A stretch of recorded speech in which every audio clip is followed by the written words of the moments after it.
Indonesia berada di atas kawasan cincin api Pasifik, tempat bertemunya lempeng-lempeng tektonik utama dunia. Fenomena ini ditandai dengan adanya ratusan gunung berapi yang secara bergiliran akan meletus dari waktu ke waktu. Dari 400 gunung api di Indonesia, 130 diantaranya berstatus aktif. Salah satunya adalah Kawah Gunung Api Ijen di Jawa Timur. Pemandangan menakjubkan dari api biru seperti ini, konon hanya ada 2 di seantero jagat. Gunung Ijen atau Kawah Ijen tercatat 4 kali meletus. Terakhir di tahun 1936. Kawahnya sendiri merupakan pusat danau kawah terbesar di dunia yang bisa memproduksi 36 juta meter kubik belerang dan lebih dari 5.000 hektar gas hidrogen klorida. Sekian tahun Kawah Ijen menjadi primadona wisata dunia. Bahkan berhasil mendatangkan lebih dari 16.000 wisatawan lokal dan mancanegara pada 2011 lalu. Kontur terjal dengan asap dari kawah yang memuntahkan isi perut bumi menjadi daya tarik utama Gunung Ijen. Kepulan asap itu mengundang langkah saya, bukan sekedar mengagumi keindahan alamnya, namun menyelami kisah pilu mereka yang akrab dengan Kawah Ijen. Di kawasan ini terdapat penambangan belerang, sebuah indikasi bahwa gunung ini masih aktif dan beraktivitas. Di Kawah Ijen, pengunjung bisa menyaksikan para penambang yang sibuk membawa tumpukan belerang di punggung mereka, menyusuri jalan curam yang dipenuhi gas beracun.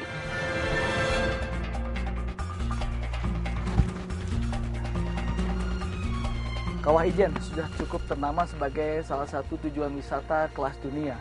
Aliran maupun Kawah Ijen menjadi tempat bergantung hidup bagi sebagian masyarakat di 3 kabupaten di Jawa Timur. Sebagian masyarakat Bondowoso, sebagian lagi masyarakat Situbondo, dan sebagian lagi masyarakat Banyuwangi bergantung hidup dari kawah ini. Namun tidak mudah untuk tetap bertahan di tempat ini. Selain harus menempuh bahaya, mereka pun harus rela bertaruh kesehatan dan juga jiwa mereka. Selengkapnya di Indonesiaku kali ini.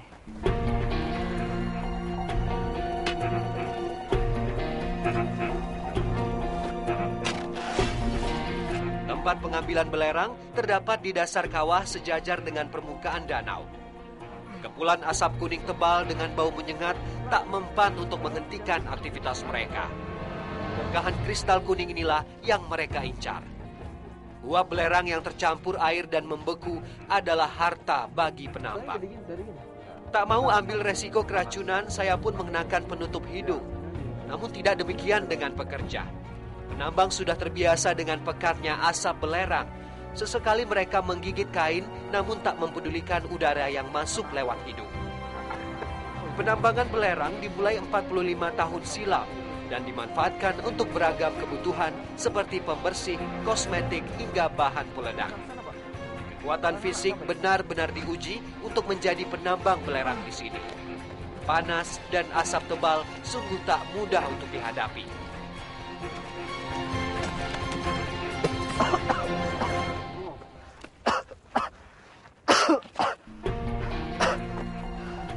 Walaupun udah pakai masker, sama sekali nggak ngejamin kalau nggak akan terganggu sama asapnya.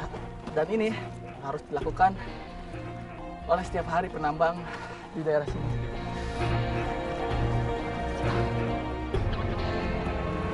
Kawah Ijen telah menjadi ladang rezeki bagi 300-an penambang yang sebagian besar berasal dari Banyuwangi dan Situbondo. Mereka bekerja dengan peralatan yang sederhana. Semakin cepat mendapatkan bongkahan besar dan bagus, semakin banyak pula pundi-pundi rupiah yang akan mereka dapatkan. Mereka bekerja berpacu dengan waktu karena semakin siang, kabut di sekitar kawah semakin pekat sehingga mengganggu penglihatan. Pak Anton Deus sudah berapa lama nambang belerang ini? Saya sudah 13 tahun. 13 tahun, Bang. 13 tahun temenan sama asap begitu? Ya, bersahabat lah. Bersahabat sama asap. Ya. Pak Anton Bapak pernah periksa ke dokter gitu? Pernah, Mas. Itu yang dibilang sama dokter yang mudah kena penyakit ke paru-paru. Paru-paru? Sama sendi-sendi ini. Kaki ya? Iya, kaki. Tapi Bapak sendiri pernah mungkin pas batuk-batuk kayak gitu pas nggak mereka asapnya ngumpul gini? Udah Pernah. ceritain gitu kapan tuh? Itu sekitar tahun 2004. Hah? 2004 itu kan kabut tebal. Oh. Terus? Itu pernah saya itu sampai mau hampir pingsan. Karena sesak. Tutup mata dan telinga, itu yang dilakukan para penambang. Segala saran medis tak juga mampu menghentikan penambang mengeruk belerang.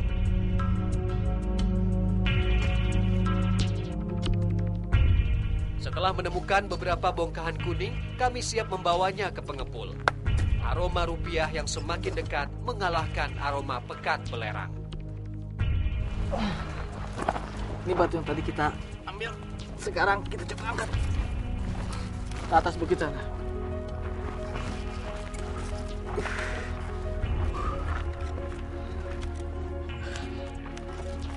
Ya, nggak imbang Pak. Lagi Pak, saya ambil lagi. Saya harus menata kembali potongan belerang di dalam keranjang agar lebih mudah untuk dibawa. Lagi-lagi kekuatan fisik menjadi taruhannya.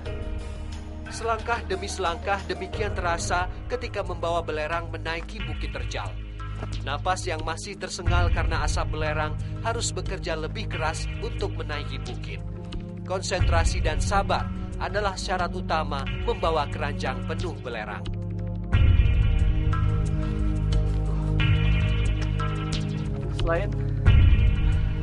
Selain panas dan bau asap belerang, salah satu yang harus dihadapi oleh para penambang juga jalan terjal untuk mengangkut belerang-belerang ini. Dari sekitar 3 km perjalanan dari bawah sampai ke pengepul, ada sekitar 700 meter yang sangat terjal dan berbahaya.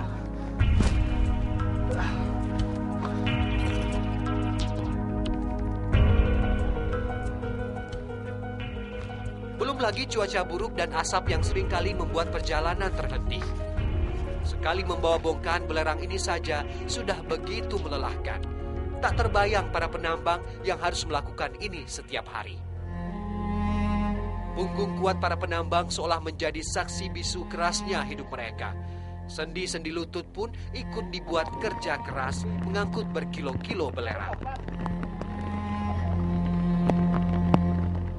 Setelah melalui perjalanan yang cukup sulit, akhirnya kami tiba di tempat penimbangan. Disinilah belerang yang dipikul akan ketahuan jumlah pastinya.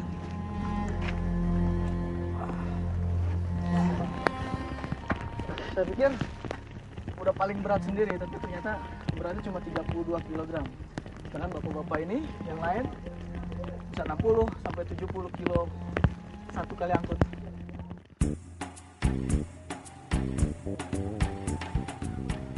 Penambang akan mendapatkan kertas pembayaran yang nantinya bisa ditukarkan dengan uang. Yang mengejutkan adalah harga per kilogram yang kurang dari Rp1.000. Harga ini tak pernah berubah selama bertahun-tahun. Itulah sebabnya para penambang berlomba membawa belerang seberat mungkin. Perjalanan belum usai. Saya dan Pak Anto masih harus membawa belerang ini sampai ke pengepul. Dapat hari ini 39.000 itu cukup Pak? Ya mau gimana lagi? Ya dicukupkan ya cukup. Kalau kurang ya kurang. Bilang kurang? Iya. Karena mau balik lagi, tidak mau memungkinkan. Kenapa? Kondisinya hujan. Karena hujan gini? Iya, licin. Bahaya. Kan, medannya. Sampai kapan Pak mau angkut belerang ini terus Pak? Ya kalau Pemda itu ngasih lapangan yang lebih bagus dari sini, kerjaan ya maulah pindah. Mau. Iya. Sebenarnya Bapak pun kan udah capek juga kan? Iya. Ketemu istri sama anak tiap hari. Iya. Kalau di sini enggak kan? Iya betul. 1 minggu baru. 1 minggu baru pulang ya? Iya. Oke. Teruslah. Ya Pak. Jalan.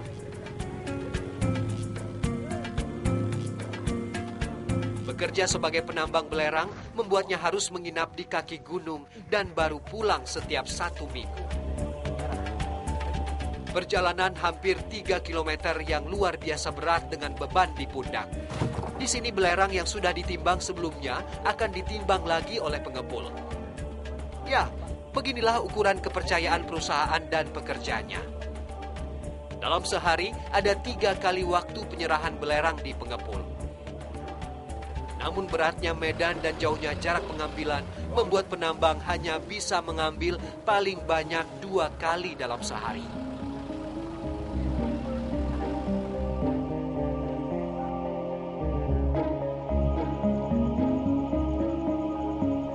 Rasanya mah agak sedikit kesat dan pahit.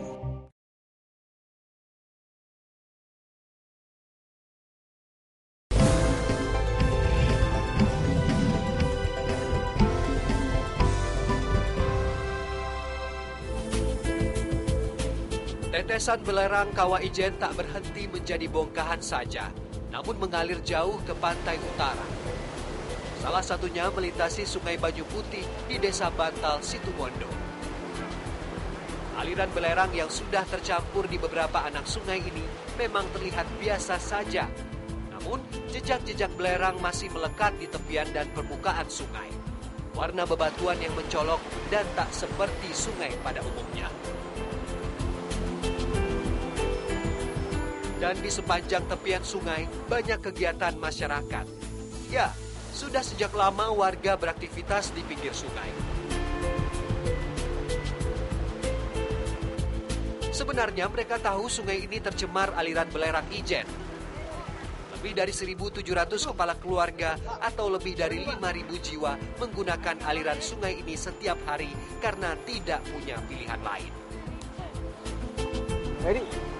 Jadi kalau bapak mandi di Sungai Banyu Putih ini setiap hari kan? Ya tiap hari. Pak, buat bapak sendiri apa yang membedakan mandi di sini? Mungkin pernah mandi di tempat lain kalau mandi di sungai ini? Ya biasanya enakan mandi di tempat lain, tapi yang rumahnya di sini tidak bisa tetap mandi di sini. Apa bedanya Pak? Kalau dari Ya, baunya?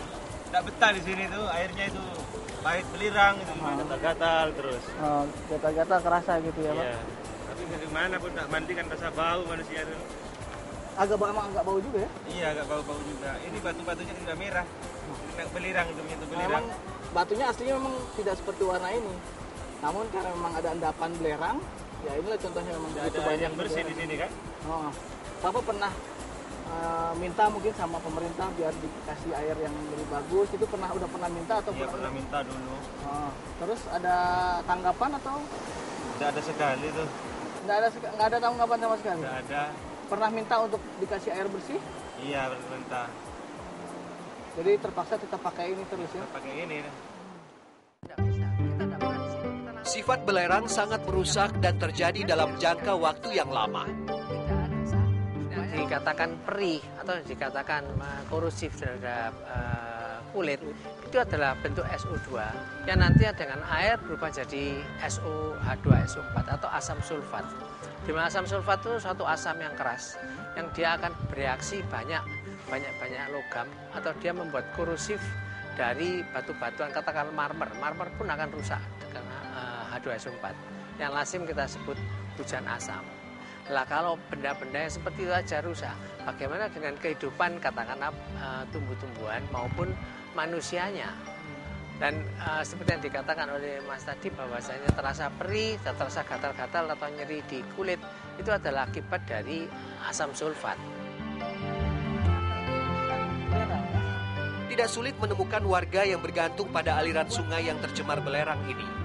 Saya menemukan warga yang sedang mencuci beras. Dari ibu satu anak ini, saya akan belajar cara menjernihkan air ala mereka. Masyarakat tahu betul ada kandungan belerang dan mineral lain dalam aliran Sungai Banyu Putih. Namun karena harus menggunakan setiap hari, mereka melarutkan sedikit kapur dalam ember dan yakin air ini aman dikonsumsi. Beli air bersih yang dekat-dekat sini gitu bisa beli? Ya bisa tapi mahal. Berapa? 5.000 dah ember. 2 ember ini harganya 5.000. Iya. Air yang tadinya keruh akan berangsur jernih selama setengah jam. Kebiasaan yang tak pernah terbukti kebenarannya. Satu yang pasti, larutan kapur menyisakan endapan padat di dasar ember. Bisa jadi memang belerang.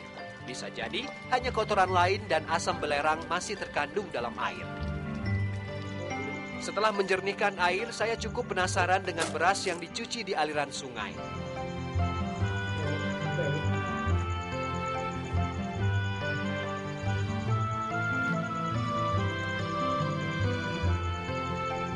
Warnanya memang putih aja, namun rasanya mah agak sedikit kesat dan pahit. Tapi nggak apa-apa makan ini. Sungguh tragis nasib warga desa Bantal karena kandungan belerang yang tertelan bisa menyebabkan gangguan pencernaan seperti diare dan sakit lambung. Lebih jauh lagi bisa menyebabkan kematian. Kalau masuk dalam darah, dia ke organ. Terutama syaraf. Ke syaraf itu malah gangguan perilaku. Kalau dia ke jantung mengenai gangguan jantung. Dia ke alat reproduksi, gangguan dari alat reproduksi. Kata pada wanita hamil, gangguan dari janin. Kemudian pada pada kulit, nanti dia juga akan memberikan suatu kelainan pada kulit. Dan dia juga memberikan kelainan pada hati dan pada ginjal. Jadi kalau tidak mengenai satu gagal hati, bisa juga ke gagal ginjal. Begitu banyak hal-hal yang bisa menyebabkan orang itu umurnya jadi pendek.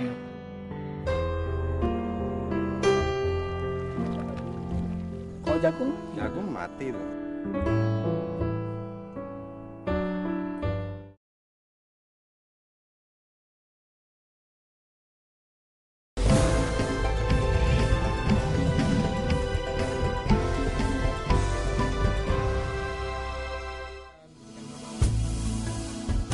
Menikmati nasi dengan sedikit rasa pahit sepertinya bukan hal aneh bagi masyarakat desa Bantal.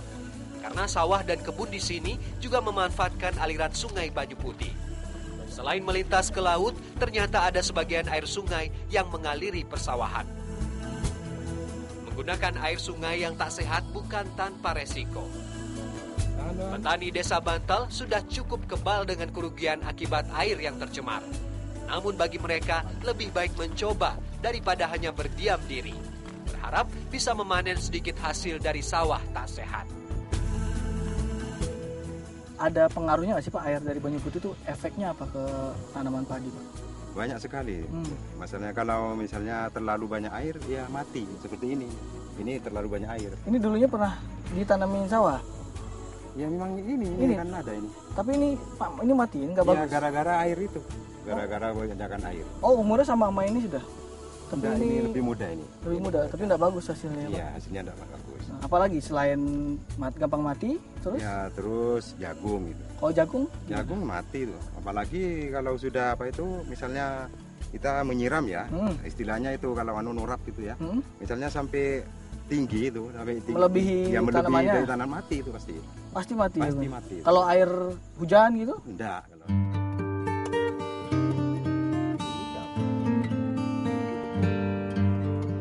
Janji pemerintah untuk memperhatikan nasib mereka 3 tahun lalu belum juga ditepati.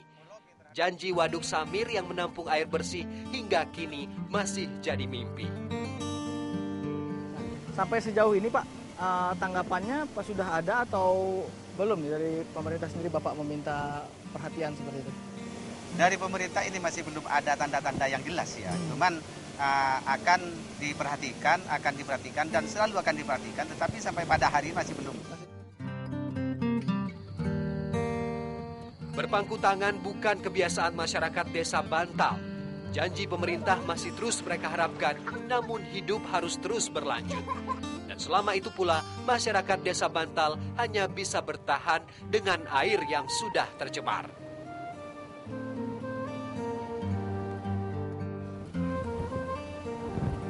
Tak punya pilihan, mungkin menjadi kata-kata yang tepat untuk menggambarkan mengapa masyarakat di aliran maupun kawah ijen tetap bertahan. Harus menjalani hidup penuh resiko, sehingga mereka abai pada masalah kesehatan dan juga keselamatan. Berpura-pura tak ada bahaya yang mengancam. Perhatian pada pemerintah sudah mereka upayakan, namun tak juga ada jawaban. Hingga kini mereka hanya bisa menjalani hidup hari demi hari tanpa tahu kapan susah mereka akan segera berakhir. Demikian Indonesia kali ini, sampai jumpa.